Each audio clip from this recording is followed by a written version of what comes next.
every day. I cry every day. My nights are restless.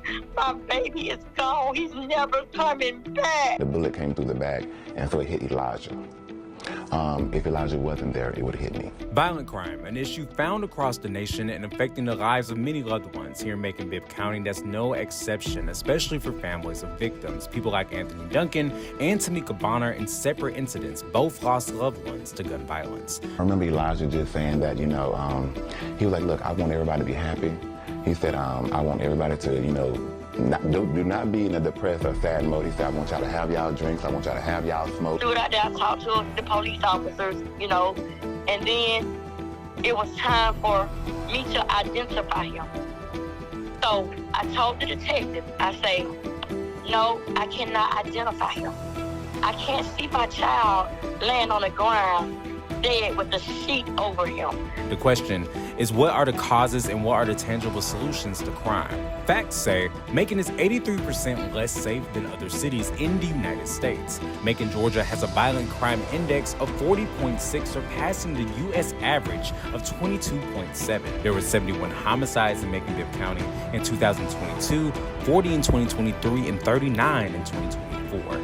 However, since that time, even more progress has been made. I discussed this with Macon Violence Prevention Coordinator, Jeremy Grissom. It's definitely progress, but we have to change the way we look at crime. I think it's about who's analyzing the data.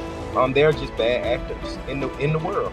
And you can't, if there was a police officer in every scene before it happened, there's still a 50% chance that it'll take place. Mayor Lester Miller said at the 2025 State of the Community that compared to 2022 at this same date, the Macon-Bibb homicide rate has gone down 83%. We had 18 people who lost their lives as of this date 3 years ago, and today we had 3, and so far this year we want to keep it just like that or have 0. The Macon Violence Prevention Program works to decrease the level of violent crime through financially supporting organizations with those initiatives, discovering that there are a myriad of reasons behind the problem. I think nobody talks about the boom of violence across the country after COVID. Nobody really talks about that because they don't have an understanding. Grissom notes poverty and the need to invest in young people as major causes. Exposure, paying attention to them.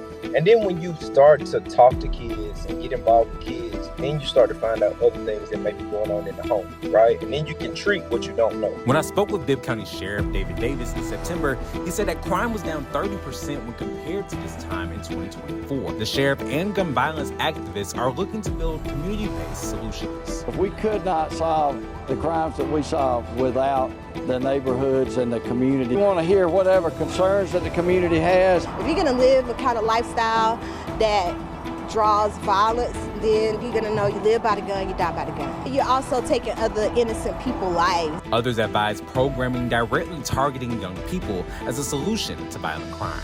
As we're dealing with urban, high-risk, inner-city children, and before they even get started, they want them to become statistics, and we don't want them to be a statistic. Another factor in theory that can be argued is whether the media is accurately reflecting the community or if the community is a reflection of the media. Regardless of either side of that argument being true or false, it raises demands and concerns around responsible reporting of violent crime. In many ways, it has the potential to determine the outside perspective of how dangerous Macon may or may not be. You start to talk about livelihood and how people view their community, there has to be another level of responsibility on what's the facts and what's the clickbait. And when you start to talk about people that are losing their lives, when you start to talk about violent crime, when you start talking to people who live in the community, you got to be very careful how you paint those narratives. I'm Destin Howard reporting.